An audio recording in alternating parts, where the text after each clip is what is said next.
Commence primary ignition. I'm just not the hero type, clearly. What a piece of junk.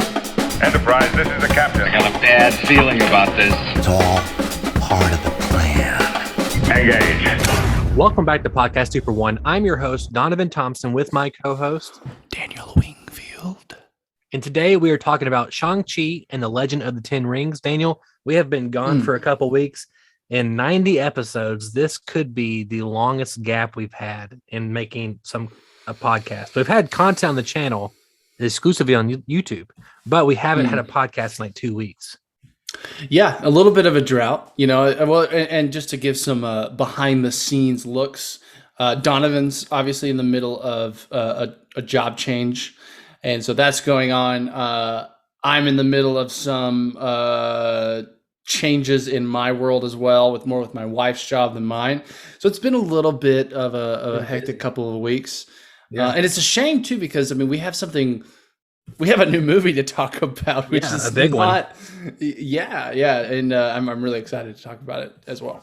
I won't lie. And we kind of mentioned this a second ago privately, but I've only seen the movie once, which is very unusual for me for any big blockbuster, especially a movie like this, and especially teaser for a movie I like this much. Shocking, really. I know it is. And I am itching to get back and watch it again. And my only fear in this podcast is that I might forget certain things. It's been 2 weeks since I've seen it. I've slept since then, so to speak. Sure. But before we get into that, I do want to say, if you haven't already, subscribe to the channel. Hit that notification bell, that like button. That way you're up to date on all future episodes of Podcast 2 for 1, as well as all the cool content at 2 for 1 Studios. And of course, go to youtube.com/2 for 1 Studios or 2for1studios.com for all the content we have, period, ever. It's all on there. And of course, if you didn't know this, we're brought to you by Kapow Comics, located on 4047 East Kill Avenue in Sherwood, Arkansas. There they have comic books, collectibles, graphic novels, and of course, special guest appearances throughout the year. Alrighty, let's talk about Shang-Chi and the Legend of the Ten Rings. Daniel, excuse me, I may have already said Shang. And I prefer Shang, but everyone keeps saying Shang, and they say Shang. Well, I mean, the movie it does very clearly had a whole scene about it being Shang, which I thought was brilliant, and we can get to that in a little bit. Yeah. Okay, my first impressions of this movie were... Well, real quick. Okay, sorry. Well, did you have any connection to Shang-Chi? Did you know who he was before this was announced? Anything like that? No, absolutely none. In fact, if you would have said that, I would have said, well, is he at all related to Iron Fist? Sure, yeah. Are they? I mean, maybe that's a legitimate question. Are they? I never watched Iron Fist on Netflix because it was just so abysmally reviewed that I was just like, surely there are better ways to spend my time. I haven't seen Iron Fist season 2, and they did a season 2 after season 1. Apparently, it's much better. And he wears at least a form of the costume and everything. Man, season 1 that's a whole other fucking podcast, man. That's a drag. Well, is Iron Fist's lore at all connected to the Ten Rings? Not the Ten Rings per se, but definitely they have some inner circles there together in some forms of fashion. I'm sure they've crossed paths. Yes, I'm not a huge even Shang-Chi, in mastermind or a Iron Fist enthusiast or anything, but they swim in the same group of people, so to speak. But so you had there are martial artist fighters in the MCU. Okay, yes, pretty much. Yeah. So yeah, basically zero connection with this character at all. That's where I'm coming in. So how'd you feel about it?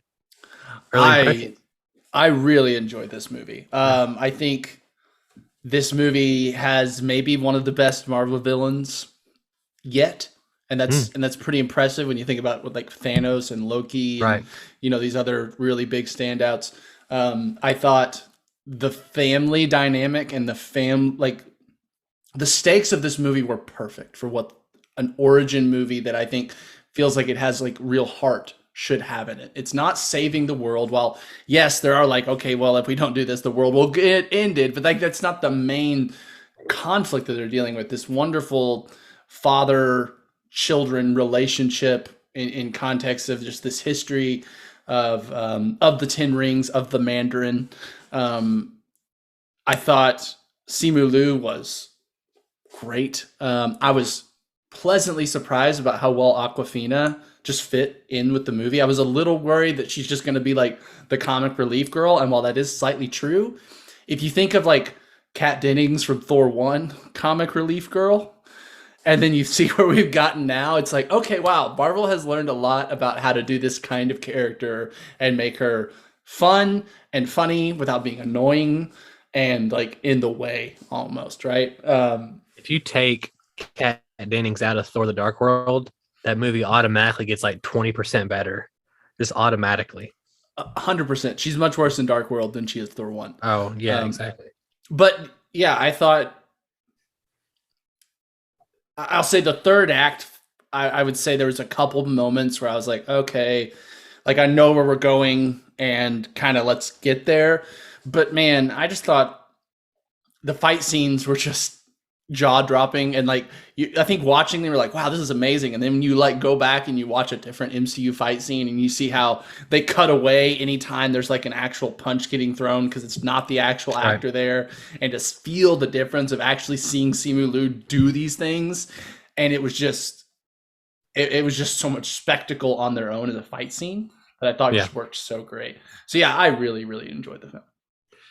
That's awesome to hear. No, the only thing that bummed me out in this movie is that it released during a pandemic, because I would have loved to have been in the zeitgeist of, you know, trying to get movie tickets and trying to fight a crowd. And like, I for some reason enjoy that part of the movie, the experience. And I think it's for all the things that we've waited since Endgame for, this is the first, to me, it feels truly like phase 4 of the MCU. And maybe Loki a little bit, yes, and like those are all teeing things up, but this feels like, okay, it's a condensed 2-hour story. All those other things feel like they're too drawn out. Black Widow felt like more of the same, and it also felt like it's something that could have fit in 5-6 years ago, obviously for obvious reasons. And you know, I asked you if you had a connection to this. I have a connection to Shang-Chi from my childhood. My dad had like 7 or 8 comic books, and he gave those to me when I was like 6 or 7. And I've had them ever since. And some of them were Shang-Chi and a couple were Spider-Man. That was his 2 favorite superheroes as growing up, because he was big into martial arts. So for me, it would have been awesome for Dad to see that movie, you know. And it's one of those things, like I hated that he's not around to watch that. And it's a, you know, really big deal. But I'm super happy when they announced the movie 2 years ago or 2.5 years ago. And I was actually actively trying to get Master of Kung Fu number 1, or I think it's like number 15 or something, which is the first appearance of Shang-Chi. At the time, it was like $150, and I didn't have the money for it, which is like I do now, and now it's like much, much higher. So I wish man, yeah, it's crazy, you know. But the movie, like you said, they take a traditional Hong Kong Japanese approach, you know, also to the fight scenes where you're actually seeing the actors, you're seeing the pullback and the connect and the fight, and these fights tell a story, and they're also influencing character, which is something that we just don't get a whole lot in modern, especially American cinema. And I think it's a great thing to add to the MCU. And you know, it's funny you said Wenwu was a great villain, and this sounds crazy, but I was like, oh wait, he is a villain in this movie. And it kind of speaks to it. Well, it speaks to like how human his kind of struggle is. And like, I didn't think of him as, I'm getting chills thinking about it. I didn't even think of him as like a villain throughout the movie. And he's just like this guy, this father who is trying to repair his family. Yes. And that's again, and I feel like you can draw like direct lines between why he's good, as why this makes him such a good villain, and why Thanos as well, because they're villains that don't see themselves as villains. They're villains that see themselves as doing the only right thing they can do, or really being forced to do this one thing, but lost in kind of the delusion of wherever they are, whatever they're captivated with, they're unable to see past this thing that's in front of them that they feel like they have to do. And yeah, so like that, I completely agree, is that we say he's a villain, but he may also be like one of the most likable characters in the, like, I loved him. Yeah, he's a great actor too. Oh my God. And I think that's a huge tribute and I think, you know, people that may not be as familiar with like Hong Kong cinema, may not be as familiar with Tony Leung, but I think you've probably heard enough of people chatting about it, how like it's a huge deal that Marvel got this like, kind of godfather in almost of acting in Hong Kong. Like he's been around so long, and like we watched him in was it Wong Kar-wai or was it no it was What's the one? It's like the one where he's the police officer. Yeah. Isn't it's kind of like has like this almost like after image to it, and the technique it's so of it. good. Yeah, I can't think of what it's called. It's like the most famous one. Is it something blue in it? I can't think of what it's called. Paradise Blue. Tony Leung. Chungking Express. Express. Yes, yeah, and it was wonderful, and he was so good. I remember connecting the dots. I think after the film, I was like, oh, he was the cop in Chungking Express, and like that movie is if you enjoy pretty cinematography and like quiet character moments, fantastic film. It's definitely not a dialogue heavy movie. No, but it's gorgeous. It's gorgeous, and again, Tony Leung is just. I think he transmits so much without saying anything. Right. You know what I mean? There's so many shots where he's just looking, and we're just getting all of this depth of information and emotion from just small little facial expression changes and stuff. But yeah, I mean, I think that to me is why. Yes, we have cool fight scenes. We have good characters. We have funny moments. We have, I think they told the story in really interesting ways. Sometimes I think it can be dangerous when we're constantly kind of flashing back and forward and stuff like that. But I thought they did really well with this. And I feel like the way they kind of saved some information for the end for kind of some final emotional reveals really worked. But to me, the reason this film sticks is it's because of Michelle Yeoh, Tony Leung, Simu Liu, and I'm not gonna say the Mingyur Zhang, if I'm hopefully not butchering her name, the actress that played Xiaoling. So that four was just, they felt like a real family to me. I thought Michelle Yeoh's performance was just, I wanted her to be my mom. You know what I mean? Like she was so good. And then obviously Tony Leung we're talking about. I thought Mingyur Zhang, Xiaoling was wonderful and really felt like her own character. And she had I was really, I guess, even maybe surprised how much of her own arc she had in the film.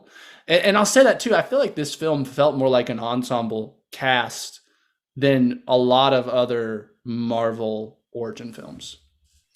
I can see that. I mean, and maybe one of the only problems I do have with the movie is I wish we had spent more time with Simu or, with Shang-Chi, because even though we are getting his character arc here, it's still, I feel like there's a lot to still learn about him.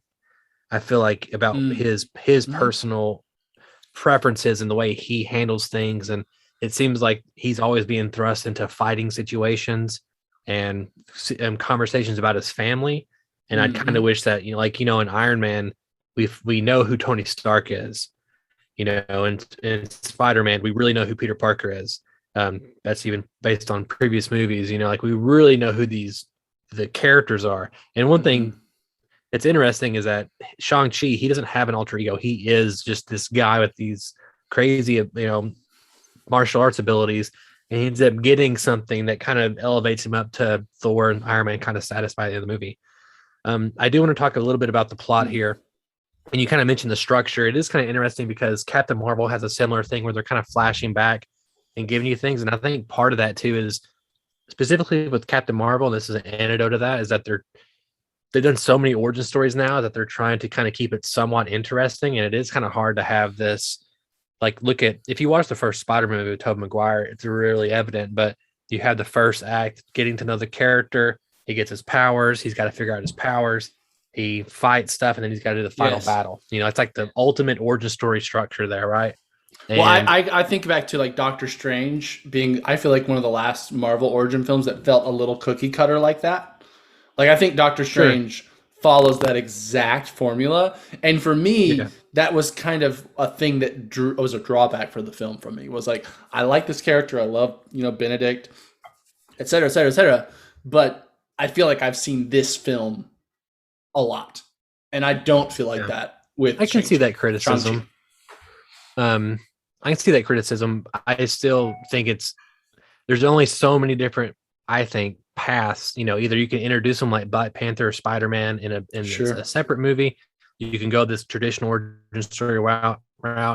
I like the Batman Begins, Man of Steel route where you're doing flashbacks and you're getting. I really like that idea because it kind of keeps the structure moving. It feels like it's going quick, and you get these little nice moments that you don't have to spend a whole act. You can spend like 30 seconds, and I like that a lot. But to be fair, Wen Wu, who is our new Mandarin, new leader of the Ten Rings here, which we'll get into that in a second. The movie starts out, of course, with showing his long 1,000-year history, him acquiring the Ten Rings, him basically ruling the world or ruling a section of the world, and how he meets Shang's mother, who kind of shows him in a beautiful martial arts dance, right? Shows him, I can't think of the phrase, but what's like the type of genre of film. I'm totally blanking on it, but it's like sword. It's like, it's like Crouching Tiger, Hidden Dragon. No, it's like the martial arts resemble like dancing, really. Yeah, I can't. There's an actual phrase, but it's as filmmakers we should know this on top of our heads. But I'm blanking at the moment. But we meshed that world together, and it's a great love story. Oh man, and loved it. Yeah, it's it's beautiful to look at. The scene where he meets her, and the first time you see all of that, and the whole like he's trying to get to her, and she's just like looking at him. And like in this, oh man, that was really good. That was really good visual storytelling. Of course, there was narrator over that, so we were getting some added information. But yeah, I loved that. And I think it all felt so quintessentially Chinese in culture. Yeah. And I thought it felt, and I want to springboard off of this too, but like maybe 20% of this movie is in a different language. Yeah, it is. And that is a huge deal for one. If you just outside of Marvel, but let's talk about Hollywood as a whole, like there is this idea, and with some to some degree it's true, that subtitles is going to distance a large portion of your audience, or you're going to turn off a lot of viewers if they have to read. And while you say that sentence out loud, and you're like, wow, okay, well, reading, oh no. But there is like, I do understand it to an extent. Like if you're watching a film that you're, and you're having to read a lot of dialogue, maybe you're not noticing the cinematography as closely or following the performance as closely. So I think there are valid points on both sides. But if you're going to do Shang-Chi, I don't care if it's the MCU. If you're going to do Shang-Chi and you were doing the whole movie in English, it would have just felt gross. I think it would have just felt so disingenuous and so kind of like, let's take this culture and not actually pay homage to it or show it in a genuine way. And I thought I was impressed. And honestly, I felt like it made the film feel more realistic, even just having all of these like conversations, even in the flashbacks with like, with Michelle Yeoh's character, like speaking, is it Mandarin? I'm not exactly sure which language it is, but or a form of Mandarin. Yeah, sure. But like speaking that back and forth with her, with Shang-Chi, with Chai Ling. And I just thought it just made the world feel like, yeah, this could exist in China, or like, you know what I mean? Like this is what it might look like if this kind of thing really existed over there, not just, oh, would we imagine it looking like from our Western perspective or something? Yeah, no, it's an added touch, and it's a touch that, I mean, if you'd told me they were making a movie, I would have said there's going to be people speaking in foreign language and with subtitles. There has to be, not only just because they're over there, they're smart enough, but also because in this, just to be a little cynical, you kind of have to be also in the world we are today, which is not a bad thing. But it does speak to like, case. If this movie was made in the 80s, there wouldn't have been a single line. No, you're right. You're right. In Chinese, probably. And I agree. I want to say, like, I have no doubt that at some point someone, and it may have been Kevin Feige's, like, I'm Kevin Feige, I do what I want. But at some point, someone from the marketing and finance department said, well, listen, can we like cut it down by half or something? I don't know. I don't think so. And here's why. Okay. Because the movie, which we'll get in, I do want to get into at the end of this, but and kind of table it for a second, but the movie is the first big superhero Chinese movie, and China is the second or sometimes the biggest market in the world for movies. And unfortunately, they still haven't even released yet due to some controversy. Well, and I don't know if they will, because we don't know. It seems I hear you there, but it also seems like they were willing to put some people in this movie that have been outspoken against the CCP or the government of China, which is the big, Winnie the Pooh boy. You're not supposed to do that to Winnie the Pooh, and I don't think Marvel would have done that if they were just banking on Chinese ticket sales, because I mean that they're, with the way things have been, especially recently with China, they're basically, guaranteeing that they're. I think even the comedian Ronnie Chang, he's the guy that's like that when they get to like the Fight Club, he's like giving them the tour and stuff, right? I'm pretty sure he's has had some outspoken comments about. And I think there may have been a character in here that was LGBT, and maybe I'm making that up, but like that's a big no-no over there too, right? Yeah. I hear what you're saying, and maybe you're right, and maybe if the film eventually does get released in China, maybe they had a plan all along. But to me, it feels like they may not have been anticipating it happening at all. Which possibly, I do think. First of all, I'm so glad these people are saying something about this government, because it's a really bad situation over there. Absolutely, yes. So kudos to them for just doing it, even though it could cost them the job of a lifetime. And I think I think money talks, and I think even if there's perception and government and other things, social things happening, I think that there's always going to be people somewhere on the inside, money wise, saying, "Hey, we can make a lot of money off this, both for China and for America." And Disney, whether we like it or not, Disney's going to Disney. And and Disney loves China. They love money. And every business is money. Every business in the world can be as PC, or it can be, we're going to do this and that. But at the end of the day, unfortunately, the world we live in, money always talks. It typically rules or is king. But I want to get back to the plot real quick. And it's kind of simple here. I mean, really, the movie picks up. We know that Shang has been away for 10 years after we get this nice introduction about his mom and dad, how they met. He's grown up now. He's left his father. His mom has passed away, and he doesn't want to have anything to do with his dad. And really, it's just this idea of people coming after Shang, him on this journey of figuring out why, finding out about his sister and her role in it. And I was really surprised by her level of like participation. I didn't even know she's going to be a character based on the trailers. And true, yeah. And they showed everything else, but anyway, we'll talk about that too. But it's really just that, getting back to the homeland, and it's while he's fighting, and you're getting more information about Shang's childhood and how he was treated by his father. You're also seeing this potential prophecy being told, saying, "Hey, this mystical land that his mother's a part of is there. It's kind of like its own section or realm in the universe."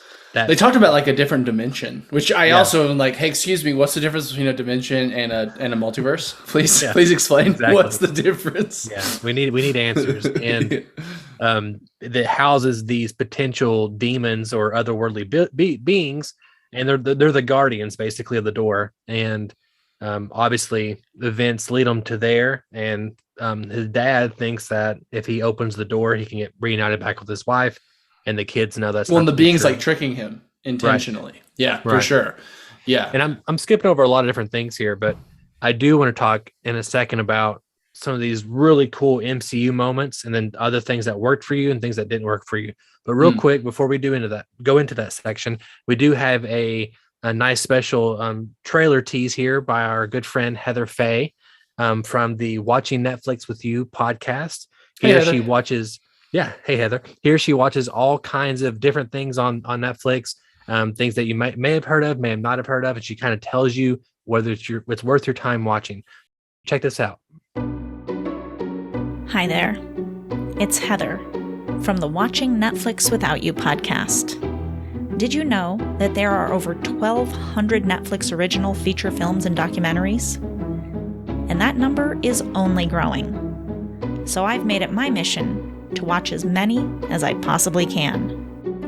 Then, with a delightful guest or guests, Disclaimer, more often than not my brother Ryan. We spend an episode rating, reviewing, and discussing a film at length. The first half of every episode is spoiler-free for those who haven't seen it yet. And in the second half, after a very clear spoiler warning, we dive into it. And that's really about it. You can listen to Watching Netflix Without You on Apple Podcasts, Google Podcasts, Spotify, and more. And we're back again. Check out Watching Netflix with You by Heather Faye. Watching Netflix without you. Shit, without you. Sorry, Heather. Very big difference. Very big difference. I know. Like, she does not want to watch anything with anybody of you. She just prefers being by herself, in her room, dark, fuck everyone else. No, Yeah, that's how I prefer to watch things. Of course. No, Watching Netflix Without You with Heather Faye. There we go. I said it right the first time, so I get one freebie, I think. I guess we'll let Heather decide. Let us know, Heather, in the comments. Only 5 stars. Also, I think we accept. Yeah.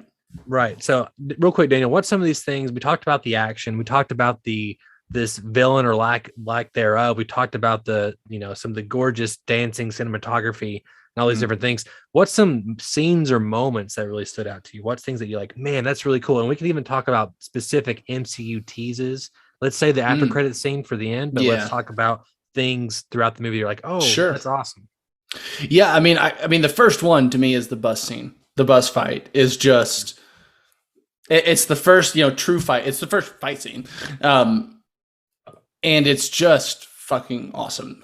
When he takes off his jacket and does the whole wrapping his jacket around, it felt like I feel like I'm pretty sure I've seen Jackie Chan do that exact thing. Yeah. In one of his films. That we've and I even remember, that professor coming and doing that kind of Hong Kong cinema presentation that we watched, and it being, that kind of even I remember the Jackie Chan sliding through the ticket booth window, and I was even like, well, I wonder if Shang-Chi will slide through a ticket booth. I wouldn't have been surprised, and I would have loved it. But yeah, man, I just thought that fight scene was it just demonstrated the power of what having an actor that can actually do these stunts and these fights feels like. And there was a touch of iffy CGI, when they did that kind of pan shot along the bus into inside of it to the fighting. There was a moment where I was like, that looks like CGI pretty evidently. But other than that, man, I just thought that scene was just the guy doing the whole live stream thing of it happening, YouTubing it. Oh, and that guy being the same character from Homecoming that says, do a flip. You know what I mean? Wonderful. All wonderful. And when he says, he's like, I did some martial arts when I was a kid, so I'm going to give you a review on this or whatever. Perfect. It's a perfect moment. It's perfect. It's just the perfect humor. Yeah. And alongside this bad fucking ass fight.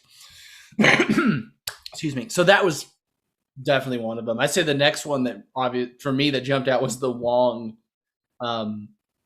Abomination, which surprised me. For one, I was always assuming that Shang would fight Abomination just because the protagonist fights the big bad guy at some point or something, right? But then obviously the scene after that where they're hanging out and he's talking to him. He's like, yeah, come on, man. Let's go do whatever the hell. Yeah, it was Abomination's just funny throwing fights, which is so weird. Yeah, it was. And then Tim Roth was cool coming back for just that. I was expecting him to have at least something more of a presence, but to be fair, he is coming back in She-Hulk. That's true. So this is kind of a pre-tease for that, I guess. Yeah, and which makes you wonder what that role is. And because he didn't seem evil. No, I mean he doesn't. At least Wong didn't care about it if he was.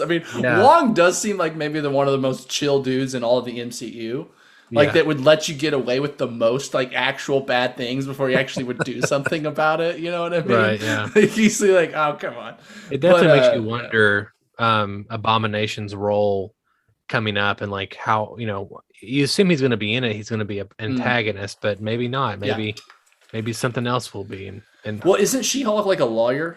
She is. Isn't that her thing? So I could see them trying to pull some. I don't know, doing something inside her world as the true antagonist. Oh, here you go. Here's the Marvel pitch. You have She-Hulk, Amanda. I think her name's Amanda or something Walters. Jennifer Walters. You have her represent the Abomination. Ooh, that sounds amazing. Yeah, that's a dude, great if they do some like Law and Order level like courtroom drama, oh fuck yes, I want that so bad. I 100% expect there to be courtroom drama going on, which to me is I love courtroom shit. Which if they do that, it's like, man, I do too. I'm like, man, if they need Charlie Cox to come in as Daredevil, you know? Oh God, yes. Like yes. Well, here's the thing though, if he and there's a lot of these little rumor things, if he ends up showing his face in Far From Home or No Way Home, excuse me. Yeah. I think that would be then a shoe-in at that point. But back to Shang-Chi. Real quick, that in that shot of him, or everyone said that was him with it's not him because the IMAX version was released. I saw that. Right. So it's not and it him. revealed it was not him. Right. Yeah. It's everyone just wishing. Yeah, Matt Murdock was way more chiseled than that. There's no like reasonable reason to assume random white guy in a button down and a tie is Matt Murdock. I think we're all just wanting it to be so bad. He had hairy forearms, dude. That was it. It's the ultimate time. Well, his skin was white, and he did have brownish hair. And he had There's only so many people in the world like that. Files like lawyers do. Yeah. Exactly. Yeah. But yes, okay. I think that's a great moment. And it was kind of weird. Like, let's get him in without his shirt just so we can see Simu Liu's abs, which is fine. Now, to be fair, his abs are great. And he looks fantastic. I think he looks like that kind of like, if you like put him next to like, I don't know, Thor in like, I guess maybe his biggest we've seen him is probably Infinity War. He was pretty fucking ginormous in Infinity War, or Ragnarok, one of those. Like the chisel, like their the body to fat ratio is so small in those. Like, and even like Hemsworth in like Captain America in some of his films where he's like showing off the bod. They're like it's chiseled. But when I look at Simu Liu with the shirt off, I'm like, yeah, but he could fuck everyone else up that looks like that because he looks like all of his muscle is like super functional and like doesn't get in the way. Like it's all muscle that's like incredibly practical and like used for fighting rather than used for like just looking perfect. You know what I mean? I got you. I think if these guys could do what they, could do on screen, I think their non-practical muscles, as you call them, would be fine, Daniel. But you're right. I hear what you're saying. What's interesting in this, again, we're getting sidetracked, or I am. But That's next the Thor, point of this podcast. Thor: Love and Thunder, he will be the biggest he's ever been. I've seen some like BTS, and it's like his arms look uncomfortable. Like it's like I got to imagine that causes some kind of like ongoing inconvenience just in your day-to-day life having arms that big. Yeah, the inconvenience is like, man, I'm just so fucking awesome. You get an ego. Would you know, Donovan? Have you had arms that big before? Would you know? I've gotten close, mind you. Okay. There's no way he has arms bigger than like 25 inches, 20. That's there were some photos that just looked stupid. Like it just looked like cartoon character. Yeah. Anyway, back to Shang-Chi. My last like big kind of like I've not. This isn't neglecting the story, but the last thing that like was like, wow, didn't expect this, and it's amazing. I mean, it has to be Ben Kingsley. Yeah, that's only one of mine. It's just so perfect. It's just like, and what's crazy is I actually saw someone that posted like a comment under like the "All Hail the King." Yeah. Or it was the announcement of Shang-Chi that was like, man, I really hope they bring Ben Kingsley back, and he's just doing like Shakespeare monologues for the 10 Rings in the back room or something. Someone actually said that, and that's exactly what it was. Man, he was perfect. He was just enjoyable. Pretty much in every scene he was in, he kind of stole the show.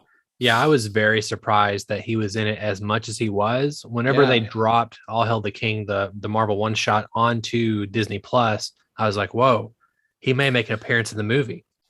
And which is like, that's a weird thing that, we've talked about it in private, but a lot of people have never seen because it was on these special features of Thor: The Dark World.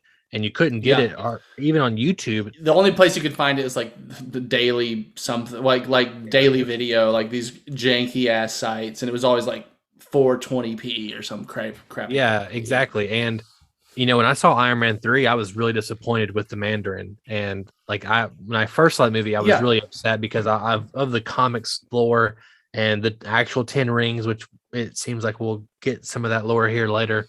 And I was really disappointed. And then they course corrected with that one shot. That one shot was totally a reaction to everyone's response. And then not to say that I don't think they may have had this plan in the long run, but I think they needed to get something out that assured people. I don't know. I don't think they did. But I think Really? here's the not at all. I think here's the benefit of having a long form show like this is that they can like Thor: The Dark World with Endgame. They can retroactively make these other things better by it's just like what comics do. Comics are constantly creators come in, make a story. Everyone hates it. They kill somebody off or they do something really stupid that's out of character. And then 20 years later, another artist comes in and goes, or a writer comes in and goes, hey, actually, it was a clone. It was controlled by the devil or something like that. And then everyone is just mentally okay with it again. At least I am. But I really, really enjoyed him in the movie, and he was a fun little addition. And it seems like I don't know a world now where if we get a Shang-Chi 2, which we will, Shang-Chi and the 11 Rings, he'll have to be a character in this. He'll be like, is that in the comics? Did they go no, from I was making a joke. I was making a joke. But I can see him now training with this group of people and actually getting the ability to fight in the next sequels. You know what I'm saying? Because they made Awkwafina a archer in 10 minutes. Surely they can make him something. Yeah, no, I was saying that part was maybe the only moment where her character did something, and I was just kind of like, all right, small eye roll needed for this moment. But how do you feel about, the movie totally does change here in the last act, the last bit when Wen Wu, who is the real Mandarin, I guess, who is going to unleash these demons, and of course Shang-Chi is there to stop him. And we start getting dragons. We start getting these little baby demons and this big demon dragon.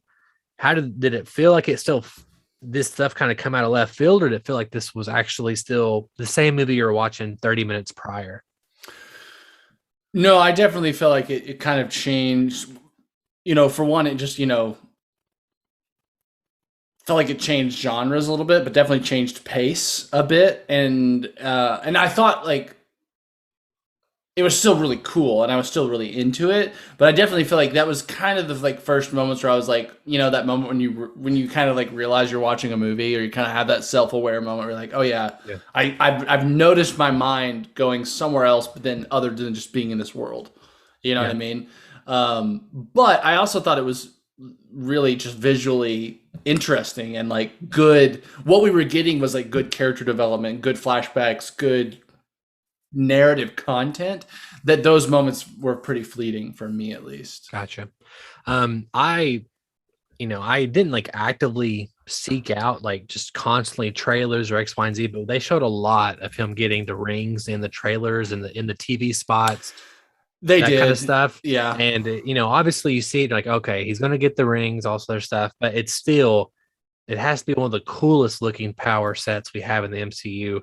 The way they can come on, the way they can like basically make him fly. They can make him do all these other things. Yeah. And I'm not 100% sure what they are actually doing or like how they work yet. Maybe like, I do feel like there was maybe just like it just seems like they control them and they do whatever they want slightly, and like kind of it almost feels like this weird like Green Lantern-y thing where it's just like I can make these go into different shapes and like do different like kind of like a whip or like like all these different things just by will, and they expand or get smaller or whatever based on what I want them to do. Yeah, but obviously it's it's not. But yeah, well, there is definitely like, I mean, first of all, this is nothing like the comics. One thing I think it's cool in the movies. It looks visually great, but I'm like, man, there is something about just having this guy just being ass kicker, and that's like his level. But they're really trying to make this guy on the same level as a Thor, of an Iron Man. Like, he can like go with the best of them, sort of thing. And in the comics, the 10 rings for the real Mandarin, who's actually like Iron Man's arch nemesis, I would say, in the comics. He actually has finger rings, and I think they're all different colors, or at least some slightly different colored. Matt would be a great one to ask on this, but they all do something different, kind of like the Infinity Stones. See, yeah, I would love to. I hope we kind of get that in like the next film, is like the explanation of all those little things. Yeah, because I just want to geek out about that. I love geeking out about that kind of What's stuff. interesting though too about this, and this was addressed in this final sequence here, after of course Simu Liu, Shang-Chi defeats this demon dragon, seals the door again, says his piece, and we're on to the end of the movie. He's recruited by Wong, which I wonder where Doctor Strange is, but recruited by Wong. We see Captain Marvel and we see Bruce Banner, not the Hulk, but Dr. Bruce Banner. And they're saying, hey, these rings here, they seem otherworldly or something. And in the comics, there was one of the last, I say recent, it was 10 years ago, one of the recent arcs that happened. I actually read it, weirdly enough, which I never read Iron Man, but I read it, and it explained that these rings were from an alien race, and they were basically controlling the Mandarin through the rings, and in the comics. And so, and like to do certain things, basically to kind of bring them back into some form or whatever. And that was, so when that happened, I was like, oh, okay, they're kind of bringing some of that kind of mythology of it being otherworldly, because in the actual before that retcon in the comics, they've always been magical rings. That just magic as like a blanket. Yes, just magic. Yeah. And they kind of made it more technology, even in this movie. So that's interesting. But so obviously that's going to be a big mystery going forward. And it sounds like some other threat is either coming to the MCU at large, or it's going to be a movie, something he has to deal with. And it's like basically a homing beacon of some sort. It's sending a pulse out to another race. Well, and I wonder if that plays into about the whole idea of them changing color when Shang-Chi's using them versus when he was using them, and wonder if I assumed that like whatever beacon it's sending, it's only sending it now because it's like in the hands of someone like Shang rather than the person his father was. Yeah, I mean, I would assume we are going to get more explanation, and I think that's okay. I feel like they kind of took a slightly different approach to an origin story of a character where they don't explain every little thing of the lore for his powers, for all this stuff in the first movie. The first movie is about his relationships and where he comes from and why he is the way he is. Not necessarily what he can do. Like, that's not the focus of what he can do. It's who he is in relation to all these other people around him. And so I definitely feel like, I fully expect to get into like the geekdom lore, of all that other stuff. And I feel like now that we have these, what I feel are very solid connections to these characters, like very emotional connections with these characters, it's like that stuff's gonna play better. The geek, the nerd out geeky lore shit, that's gonna play better when you're like, I really love this character already. I'm all the way in or whatever. And I do think there's a good chance his next appearance is in an ensemble film before. I think it's possible. Even just the fact that he gets like taken away to some sort of mission or something by Wong, right? Like at the end of this film, he's going somewhere else to do something else with other people. I do want to touch real quick. Again, I think it's weird Doctor Strange isn't there, which makes me feel like, okay, maybe Multiverse of Madness has something to do with that, of course. I would assume, or No Way Home, or he's in the middle of No Way Home. Or No Way Home. This little section we had of Captain Marvel, Brie Larson coming back, even though I'm still not a huge fan, it was still my favorite thing acting-wise she's done with the character. It just, she seemed much more relatable and approachable and just chill, not just like mean mugging people with this weird like, why are you looking at me like that? I thought we were friends, kind of look. And I think her sequel with Monica Rambeau and Miss Marvel will go a long way in probably making people like her a little bit more, hopefully. Is this the Kamala Khan Miss Marvel? Yes. In that one? The next movie is called The Marvels. So it's got Monica Rambeau, which is Photon, who I think has also been Captain Marvel at one point, Captain Marvel, and Carol Danvers, and then they got Miss Marvel, Kamala Khan. Now, she's getting her own Disney Plus series too, right? Reportedly, is that happening first? It was supposed to happen this fall, but I'm not sure we have time, which we'll talk about Hawkeye here in a minute. Yeah. Which we'll definitely talk about that here in a minute. But so real quick, what's your thoughts on Bruce Banner? I guess he's back to being the Hulk or being Dr. Banner. Yeah. No, I'll admit I really had to go pee. at the end of like Shang-Chi, and so I ran it because I was like, I know there's at least like a few seconds of credits before the first one usually, but I got back like in like after the first like couple seconds of it. So like I was like watching it on the side of the theater, you know, because I wasn't gonna walk all the way back to my seat or whatever I was watching. And at first I was like, what? To me, I don't know if it was the angle I was looking at, but like Bruce looked like aged, like he looked old for some reason. You know? Like, and I was like, longer grayer hair. great, yeah, like it looked great. Like I was like, is this? And so my first thought was like, when is this happening? Like in conjunction with Infinity War, right? Like I don't even know. Do we know specifically like how many years since the snap or the re-snap like Shang-Chi takes place? They reference it. It's supposed to be relatively. I mean, I think this is the case. It is the same. Well, it's about 2 years, 3 years since the snap.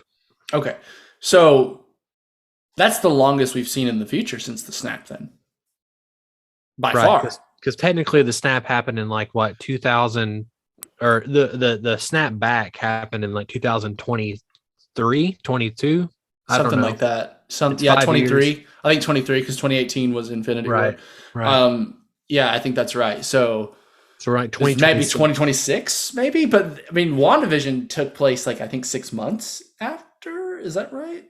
It actually took place like within 6 weeks of Endgame, and then Falcon takes place. Loki and WandaVision are pretty close. Falcon actually takes place 3 to 6 months after. That's right. Yeah. So and then also Far From Home takes place around this after like 6 months after Endgame also. So my gut feeling is, as we're wading into this multiversal chaos of whatever's going to be going on, is that there's a very good chance we're going to be like, oh, we saw this character in this after credits. Turns out not the actual Bruce Banner. That's Bruce Banner from Universe C-148 or something like that. You know what I mean? And he's, you know, I just have a feeling that what we're seeing here, there's a lot more that meets the eye than what we're actually knowing we're seeing. I mean, these definitely feel like the end credit scenes of like the early phase 1 Marvel stuff, the you know, Nick Fury going around and talking to the different heroes at the end of each of their movies, where they're like kind of bringing the team together still. But yeah, I don't know. I feel like I'm kind of just like, I don't know. And I feel like I like that. And I'm not like, I'm not. Yeah. I could totally see him being a Skrull. Like, yeah, basically, like you just kind of like they did with Endgame. You know, they have him transform off camera. He's Bruce Banner again and She-Hulk, and he's like, "Yeah, I just wanted to go back to whatever." And turns out the real Hulk is being captured, and he's Skrull Bruce Banner for a while. Right, but okay, because you can't a Skrull can't turn into the Hulk. Samuel L. or Nick Fury is not in captivity. He's like willingly up there with him, isn't he? He's with, but you talking about the Skrulls up there? Yeah, in the moon, whatever. Yeah, but there's got to be like bad, like Secret Invasion is all about Skrull. Bad Skrulls. Yeah, so I mean, well, I was wondering how Skrulls are bad except for Captain Marvel. So, I still think there's probably like a sleeper cell or something going on, or some bad group of Skrulls that don't like hiding or something. I don't know. Yeah, no, I'm sure they'll do something with that. Yeah, so I mean, I guess, or love hiding. And I think that's what's most exciting about these kinds of times in the MCU, where you're just kind of, most of this is up to our imagination, because there's so many different plots any of this could tie into. Maybe this has to do with Khan. Maybe this has to do, or not Khan. Kang. Yeah, sorry. Khan. Different. Sorry, wrong sci-fi universe. You know, maybe it has to do with Kang. Maybe it has to do with the Skrulls. Maybe it has to do with, you know, I don't know, whatever the next. I mean, I would assume that like the next time we get an Avengers movie, it's not Kang. Maybe it will be. Maybe it'll be one of Kang's variations, but it could also be someone he sins, or someone connected with Kang or something like that, you know? Yeah. I saw that there was a rumor recently that some people are speculating, or I don't know, maybe this is based on actual rumors or whatever, but that Wanda may be fighting an Foxverse X-Men character in Multiverse of Madness.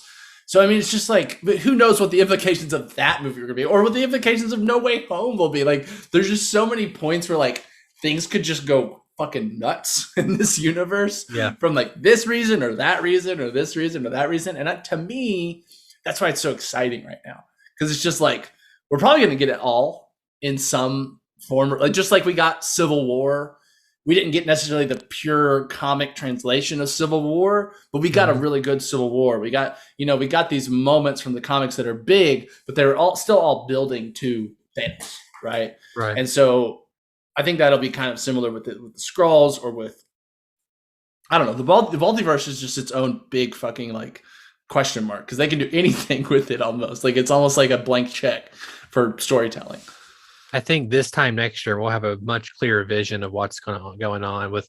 I mean, Multiverse of Madness to me is like the big event. Like, well, it and Thor 4 to me are like big MCU moments. Now, to me, because No Way Home and Multiverse, they're 3 months apart, and they both have Doctor Strange. That almost feels like a two-parter to me, and I wonder if it will feel like a real two-parter, right? Where it's like, we pick up almost directly in the aftermath of that one with Doctor Strange too. It's possible. There is, well, spoilers for potential spoilers. They don't sound like it. There's some interesting things happening over in the after credits of Venom 2. Venom, Let There Be Carnage, the best subtitle ever. I roll. I remember us driving on a shoot, and I saw the title. And I started bitching about it while we were on a shoot one day. I think I remember that. I was like, Jesus Christ. What an awful title. It's pretty unimaginative, yes. It's just bad, man. It's just bad. And I think I also remember today that Andy Serkis is the director, and I'm like, oh, I really like Andy Serkis. I know. Don't taint yourself, Andy, with these movies. But here's the thing, though. It's 90 minutes, and so I'm really thinking that they can hit the ground running, and it's like right at 90 minutes. That is really surprising. It's for lean. A superhero movie, period, but especially a Sony superhero movie that like all they want is money. So I think it have more, well, in a traditional sense, they have more showings, get more people in there. I think that it's gonna. I don't know. I think it's a smart thing for them because people. I mean, Venom really doesn't really even appear until the second half of the first movie, and it's like that traditional origin story bullshit we used to get, but like in the worst kind of way. Where they just don't care about the character at all. And but this time we'll get Woody Harrelson as Carnage, which is actually pretty great. Yeah, but everything I've seen from his character, I cringe every little shot I've seen him on camera so far. Like Woody Harrelson? Yeah, as whatever his name is in the Cletus cast. Cassidy, boy. Right. Yeah. No, I mean it didn't. I don't know. I guess like like obviously dyed hair, like this weird orange color that feels like they're just trying to like match that like 90s Spider-Man cartoon version of this character like too directly. Don't you badmouth the 90s Spider-Man cartoon. Dude, that is like the origin of my Spider-Man fandom. I love it. But if you're going to translate to live action, you don't just be like, oh yeah, this guy had orange hair. I literally orange hair. You know I literally watched him become Carnage before the podcast. I watched the scene from the animated show before we started this episode. I love but it. It's much. Hey, have you watched the after credit scene of Venom 1? Have you seen Venom? So. No. Look at his hair there. It looks like fucking Bob Ross red, like poofy. Yeah. No. It looks horrible. Yeah. So it's much better than that. It's better.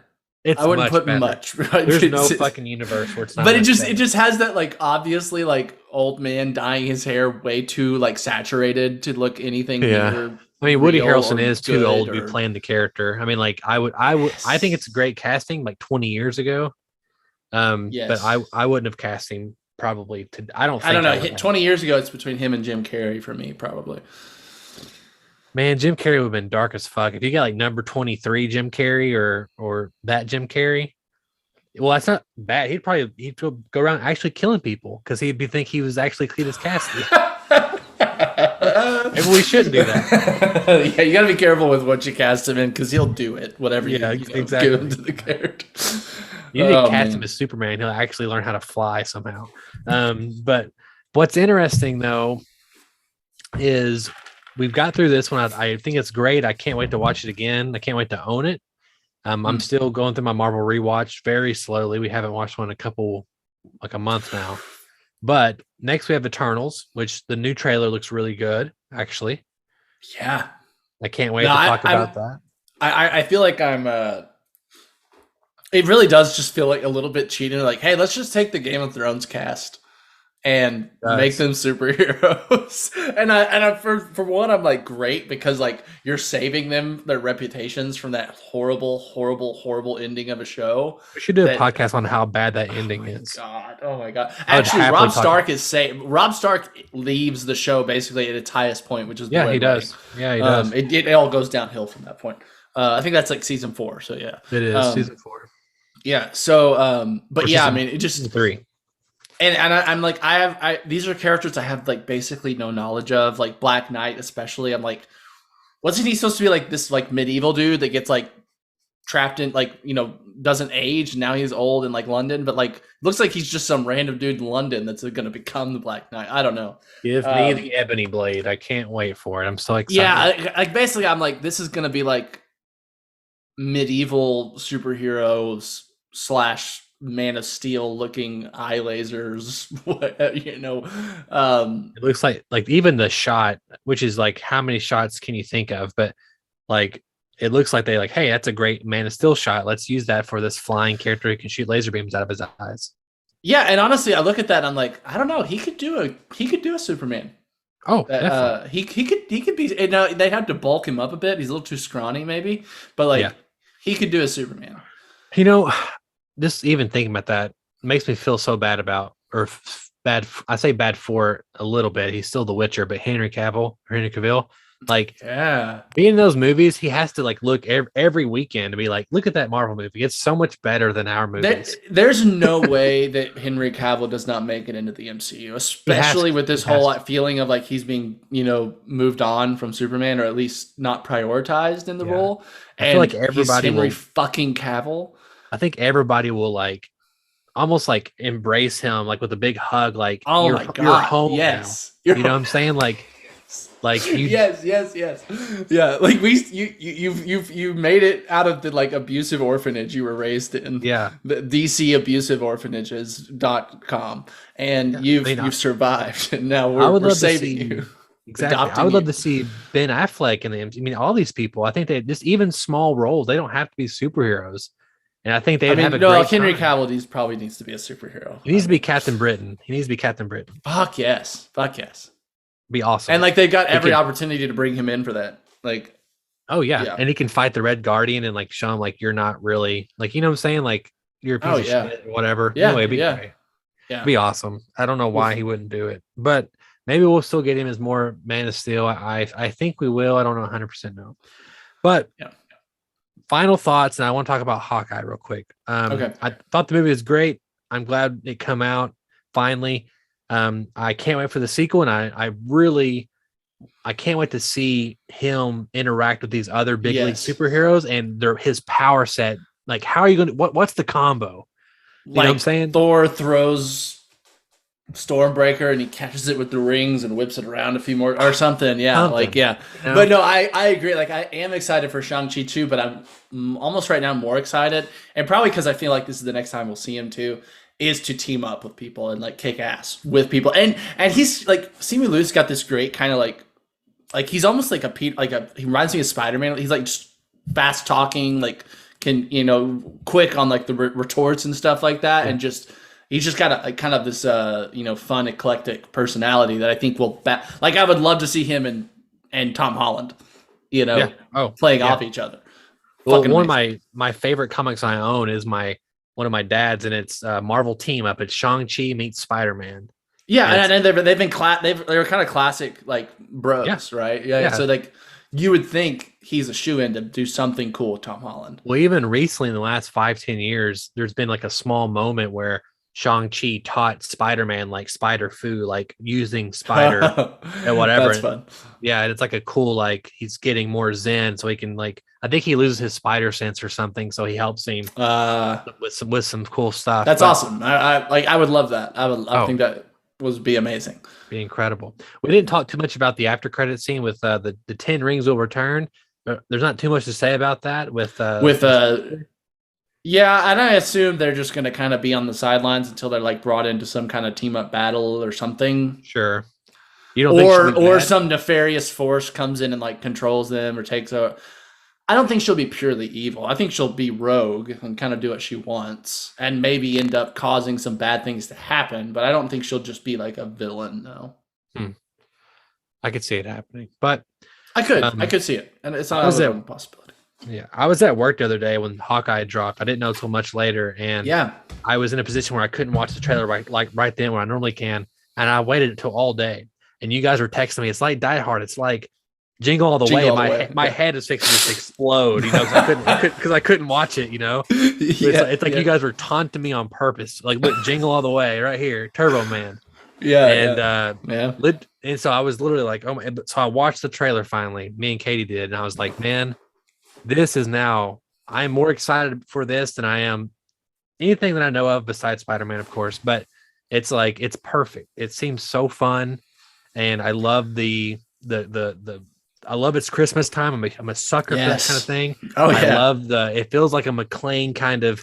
He's just a guy with the bow and arrow, and there's all this shit happening around him. And he's got to fucking clean it up, So I love it. Oh yeah, no, it feels like just a romp, like an action romp adventure. And I think that's the perfect thing to do with Hawkeye, because I mean, there's honestly not too much else remarkable about him, as a character. Right. So you kind of got to build a fun plot around him to really make him sing. And it seems like they're really doing that. And I mean, I think obviously the dynamic between him and little Kate Hawkeye Bishop. Girl, Kate Bishop. Will be the linchpin to make we'll determine whether this ultimately works or not. But I'm super down. I mean, again, like you said, it just sounds like a really fun holiday action adventure romp. With all these fun. I mean, I can only imagine the kind of stunts they're going to be doing with arrows and Christmas decor, and drop a giant Christmas tree on someone or something. Just fun shit like that. My head's gonna explode. Yeah, I can't wait. Well, Daniel, how can our listeners write into us? Listeners, first of all, how are you doing? You doing okay today? Yeah, okay, good. All right, well, you can write into bit.ly/241mail. Now, I know you probably hear this a lot, because I know everyone that listens to the show listens to the very last second, even the outro song and the animation that you can't see because it's only on video if you're on podcast format. But I really just want you to write in bit.ly/241mail. Let us know what you thought of Shang-Chi and the Legend of the Ten Rings. I feel like we've talked a lot about it, but there's so much more we could have talked about that was really outstanding about the movie. So let us know if we missed anything. Let us know if you just have something to say. Maybe you just need a friend to talk to, a shoulder to lean on, and we can be that. In fact, my wife is a counselor, and I will refer to her so that I can make money as like an attachment to her. It's not illegal. It's not illegal. I've checked. So bit.ly/241mail. Yeah. And if you can't hit up a Briley, of course, you can always comment in the comments section below. Assuming you're on YouTube, again, youtube.com/241studios, the best place to consume the content. We have weekly content they release, weekly, and reactions, 241 collectors, 241 backflash, the podcast. And of course, we're on the road to episode 100. We have Bruce Hutchinson coming back very soon to talk, I think, Baby Driver. Don't quote me on that. No, it is Baby Driver. Yeah. And then we have What If, we have No Time to Die. We have all these movies still coming out for the rest of the year, and all the other MCU goodness that you know and love. So, Daniel, I had a great time talking about it. We're hitting the hour mark. I really think we could probably talk another hour about this movie. There's just so much we left on the table. But I think that, like always, as we're going forward in these other movies, we'll be able to bring up all these other aspects we loved about it, how things connect here and vice versa. That's the greater thing about the MCU, is that any podcast you do on the MCU is basically just a continuation of the last podcast you did on the MCU. It's basically one giant podcast on the MCU. And you could just listen to them all straight through and it would pretty much make sense. I don't know. I'm sure probably hour-wise, the MCU is probably our most talked about subject probably on the podcast. Easily. I mean, the only second would be Star Wars. Right. But honestly, until The Mandalorian comes back, there's not a lot else to talk about with Star Wars right now. Did you ever watch there is some video game shit to talk about, but this is not the pod for that. So. Oh, there is. Maybe the pod after next we can kind of do a little wrap up of like all the cool shit coming out. There's some fun shit, definitely in the video game world. Next year is going to be hot tamales. I'm And the already year after saving that, up especially. for that PS5, dude. I'm already saving that. Yeah, I am now too. Those bastards. Oh, you have to because I do. Oh, I do. Well, no, that's a timed exclusive. I could probably wait like a year to get on Xbox, but no, absolutely not. Not gonna. But do you that. can't wait for. You can't. It ain't times exclusive for Spider-Man 2 and Wolverine. No, that's it. I mean, credit to PlayStation. They're forcing me to buy a PlayStation 5, and I would not have done it without these games. And I'm like, fuck you guys. You know what you're doing, and I hate you for it. But you're good at what you do. Yeah, and now I have to. So squeeze me, Sony, squeeze me. I love it. All right. Yeah. My name is Donovan Thompson, I'm Daniel Wingfield, and we have spoken.